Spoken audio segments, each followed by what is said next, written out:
utilizing a laser beam to produce an image on a drum, which is then transferred to paper. Again, that's kind of definition from that perspective.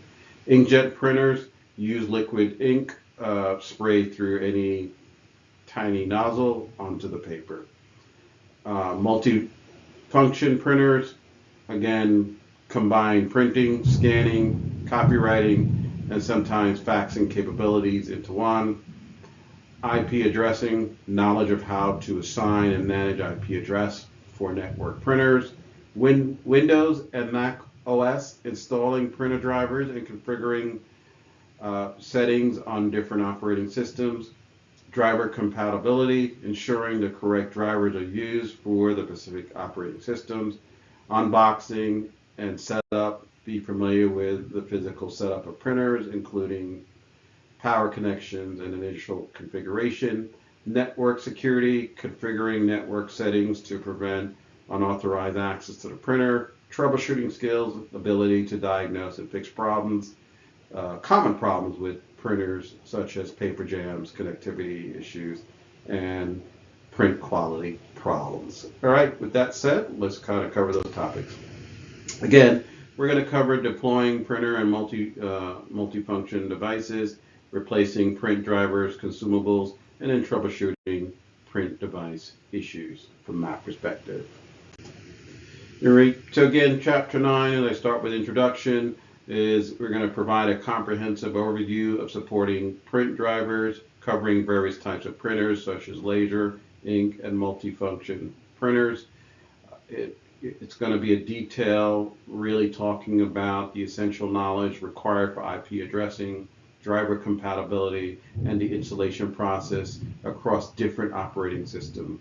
This chapter really emphasizes network security, troubleshooting skills, and maintenance practices, which is critical for efficient printer operation. Additionally, it outlines the steps for deploying printers, configuring networks, settings, and ensuring proper driver installation. Practical insights into replacing print drivers, consumable, and resolving common print device issues, and also provided making this chapter really invaluable resources for managing and maintaining print device effectively.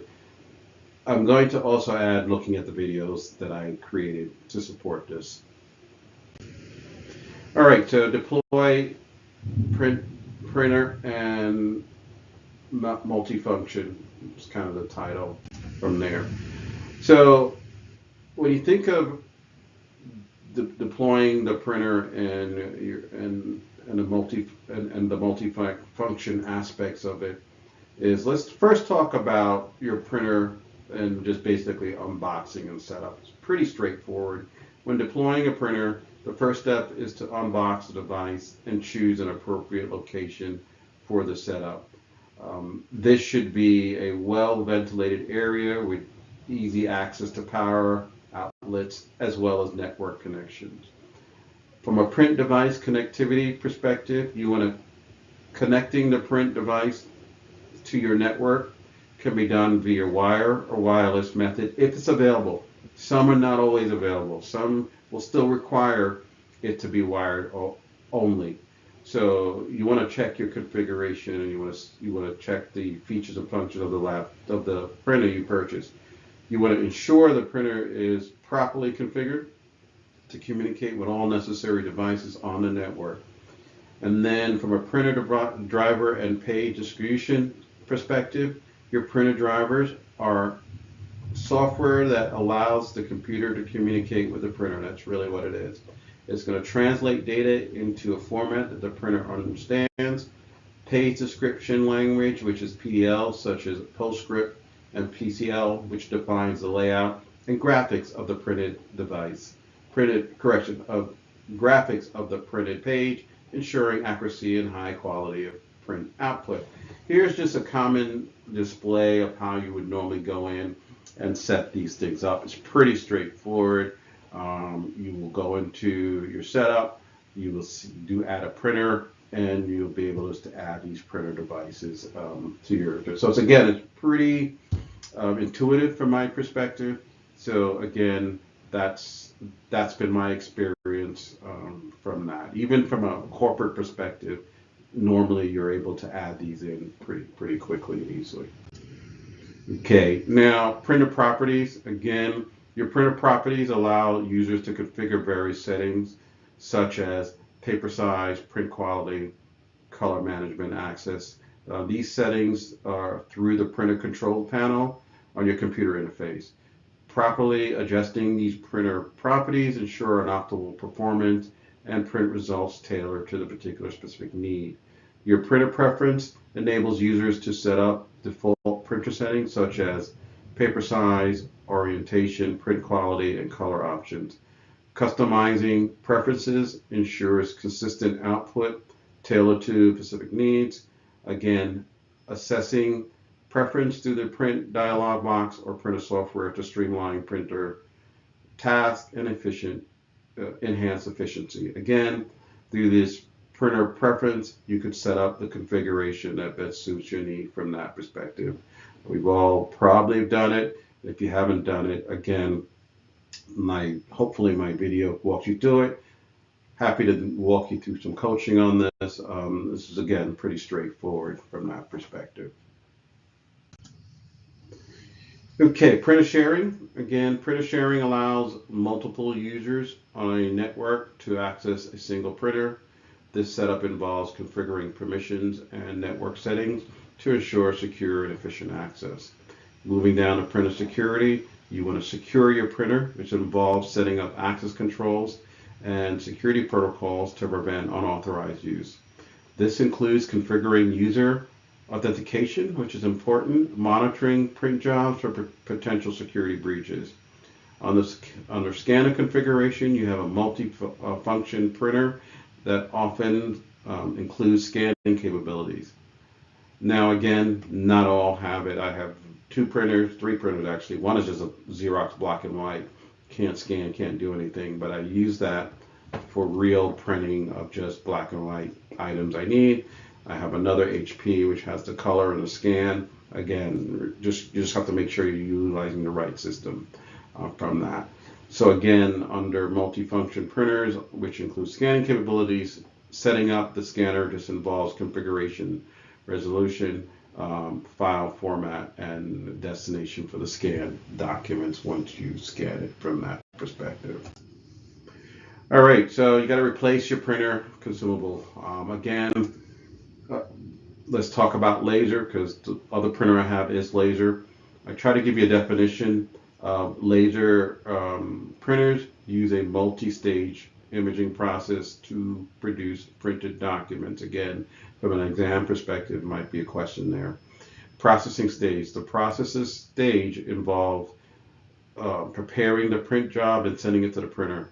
The charging stage is in the charging stage. The drum is given a uniform negative charge by the primary cornea wire.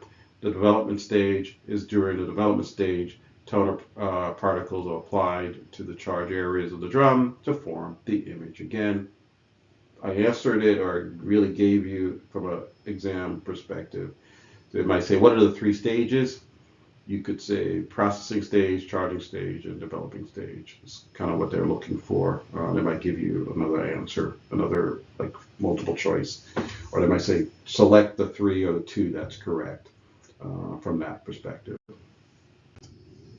So how do you replace it? Pretty straightforward, but again, and I need to add in the other three components. I got ahead of myself. So you also have the transferring stage. So the transferring stage moves the toner image from the drum onto the paper. You have the fusing stage. In the fusing stage, the toner is melted and fused onto the paper using the heat and pressure. Then the clearing stage involves cleaning the toner, cleaning the drum to remove any residue toner and prepare it for the next print job from that perspective. So moving on, replacing and the maintenance kit. So some laser printers require a maintenance kit replacement after a certain number of pages. Now this kit typically includes any new drum, rollers, and any other components to keep the printer running efficiently. From your inkjet printer imaging process. So your inkjet printers use different imaging processes compared to laser printers. The print head sprays tiny droplets of ink onto the paper to form the image. Now you have the carriager system. The carriager system, which moves the printer head back and forth, needs to be well maintained for smooth operation. So you got to regularly lubricate the carriage rails and check for any obstacles or wear and tear. You want to clean the encoder strip to ensure the carriage belt is in good condition to avoid misalignment and print errors from that perspective. Now, as you think about continuous maintenance around the ink printer maintenance, so the ink printer requires regular cleaning to prevent clogs on the nozzle and to ensure high print quality. Regularly checking and cleaning the print heads, replacing the ink cartridge is needed, and perform periodic deep cleaning cycles. This will keep the printer clean and dust free, so it extends the lifespan and maintains the print clarity. Very important. When we move on to paper handling and duplexing assembly, proper paper handling and maintenance of the duplex assembly is crucial for avoiding paper jams and ensuring smooth printing. You want to use high quality paper. I cannot stress this enough. You want to adjust the paper guides correctly. You want to clean the paper feed roller regularly. And for duplexing, you want to ensure the assembly is clean and free from debris to prevent double-sided printing issues that may occur. Under replacing the ink cartridge, when the ink levels are low, replacing the ink cartridge is necessary. This involves removing the empty cartridge and installing a new one, ensuring proper alignment for optimal performance. Thermal printer maintenance. So a thermal printer requires a specific care to maintain their functionality. You want to clean the thermal heads with an aerospray alcohol to remove any residue, and regularly check the platen roller for wear. You want to really use approved thermal paper to prevent damage to the print head and ensure consistent print in terms of the quality. Moving on to impact printer maintenance. The impact printers are known for their durability. Still require maintenance. You want to clean the print head and the ribbon path to ensure clear printing. Replace the ribbon periodically and check the tractor feed mechanism for any issue. Regularly, again, lubricating the moving parts to prevent mechanical failures. Again, I'm talking a lot about various printers. Generally, as technology advances, some of these will become outdated. But again, you might run into some of these old printers depending on whether you're at a university. So that's why we cover some of these things. You might say, oh, they don't even use these anymore. In some cases, you're absolutely right. In others, they're still out there. It really, really depends. Again, the exam still talks about it, so I still cover it from that perspective. 3D printer maintenance. So the 3D printer needs meticulous care for precise output, and I would agree with that. You have to clean the build platform and the exterior nozzle regularly. You want to ensure the filament feed is smooth and free from tangles. Periodically check the calibration of the printer to maintain accuracy in the printing complex structures. You want to user, manufacturer, and recommendation cleaning of the solution and tools is required for the really good maintenance of this. So let's talk about troubleshooting print device issues. The first thing we're going to look at connectivity issues, like always. Is the printer on? I'll go back and kind of read what I wrote here. Connectivity problems can disrupt printing tasks. Ensure the printer is properly connected to the network or connected via USB or wireless connection.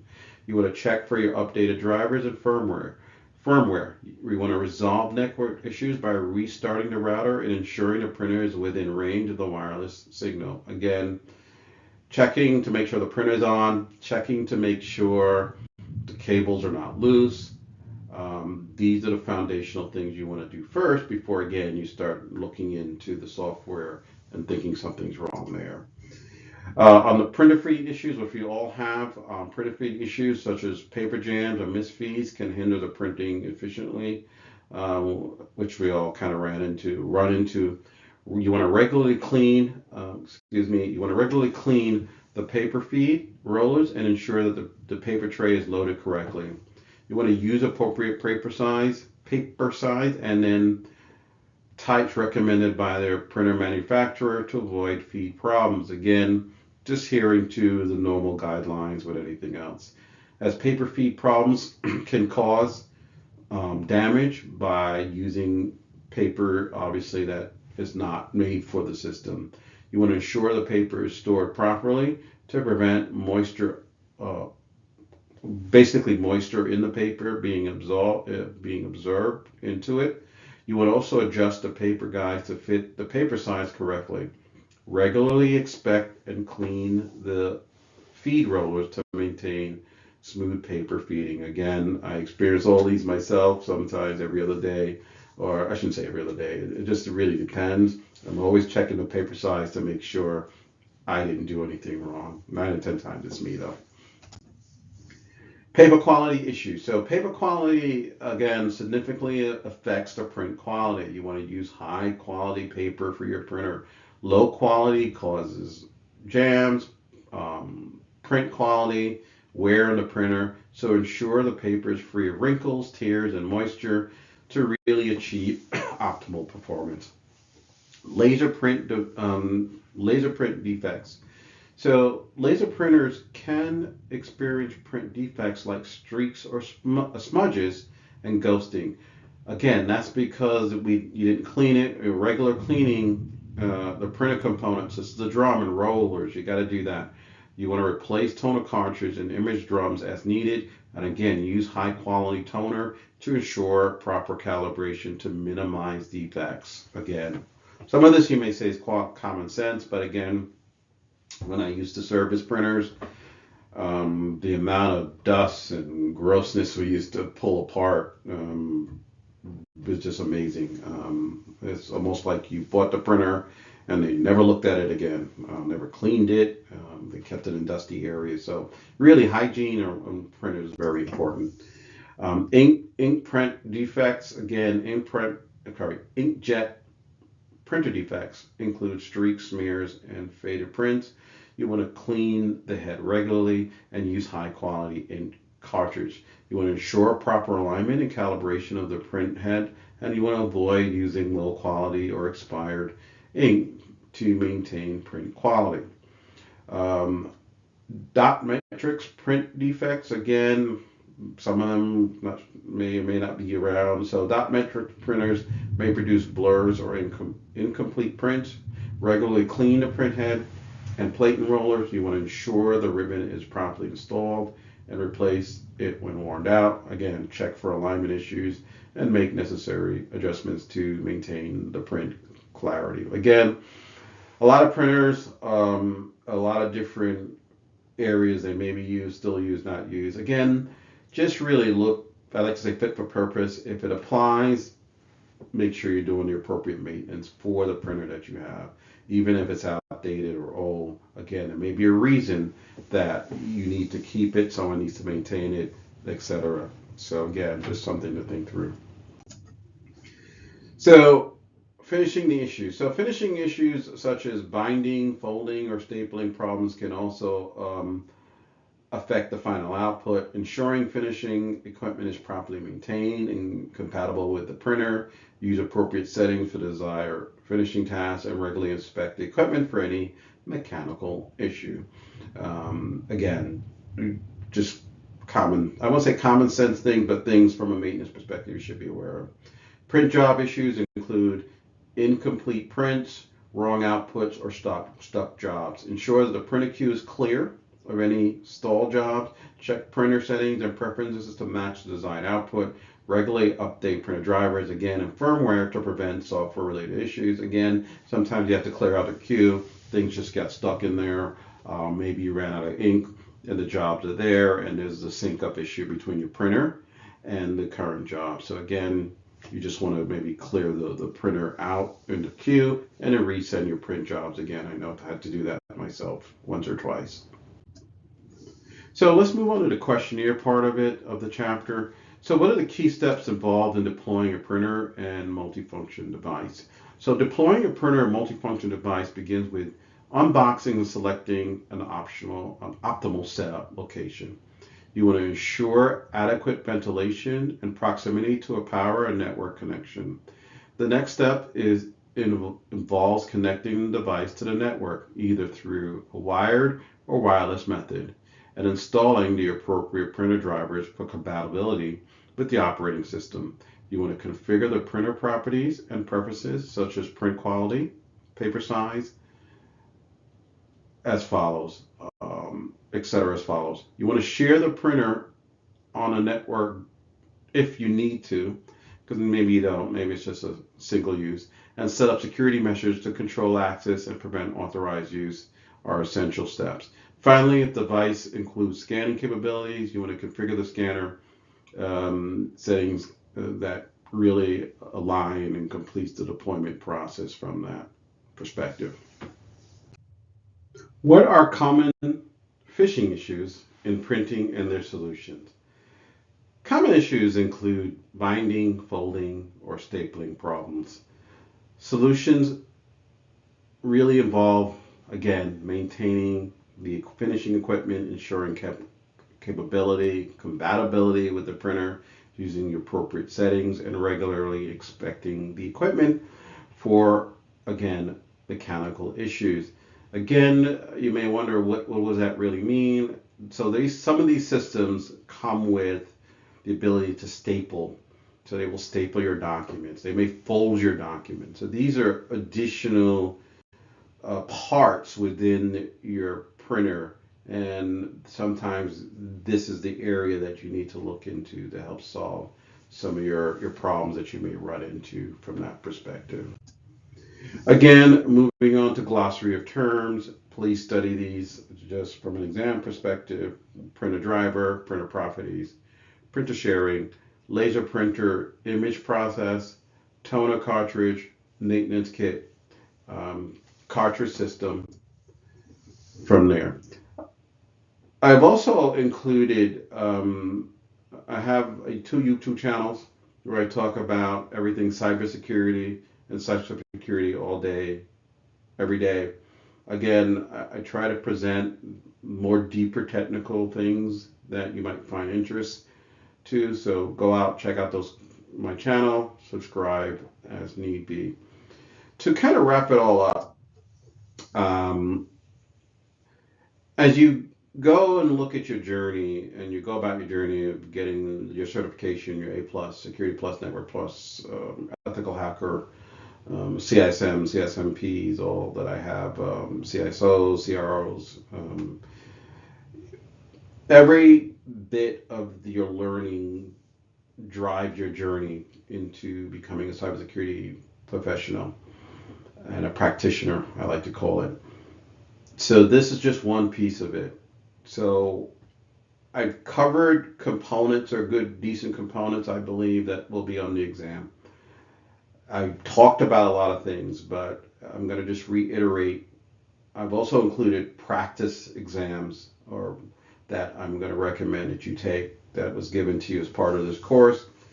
I read my ebook also that covers other things related to things you may have on the exam. Like I said, I've done them all. I've done boot camps. I've done different types of training.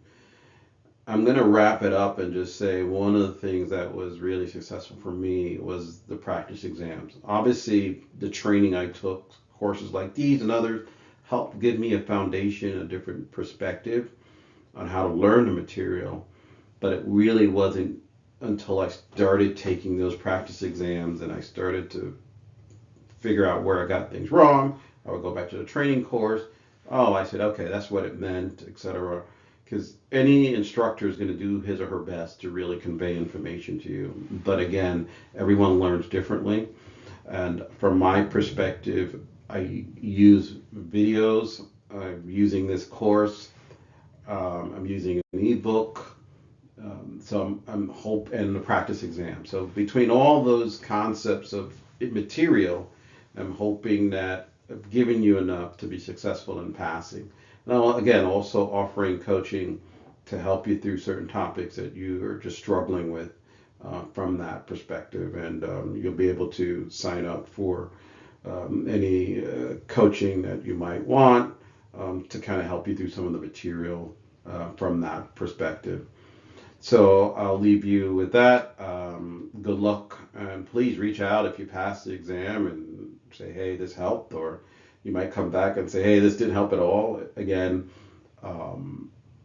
not all training resonates with everybody. Like I said, everybody learns differently. Each instructor works differently from that perspective. Training and guaranteeing of a passing grade, I think it's all subjective. From that, I think you have to put in the work to do it, and then from there, if you do the work and you're passing, and I probably leave you. I said I'd leave you with something else. If you're passing these practice exams and you're doing well above 85, 90%, 9 out of 10 times you are going to pass the exam.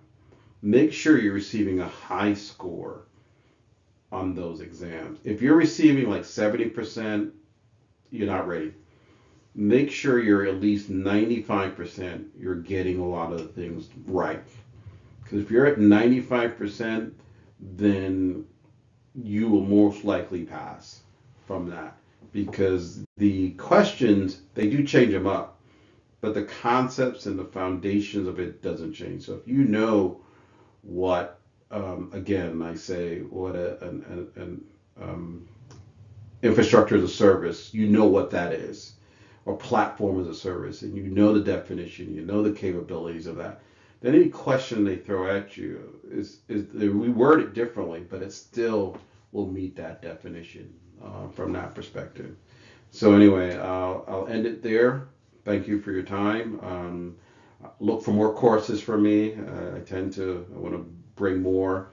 Not only in the cyber perspective, but other areas that I've gained some skill set in and around IT, cyber, hacking, etc. that I could at least want to bring to the forum and educate everyone on.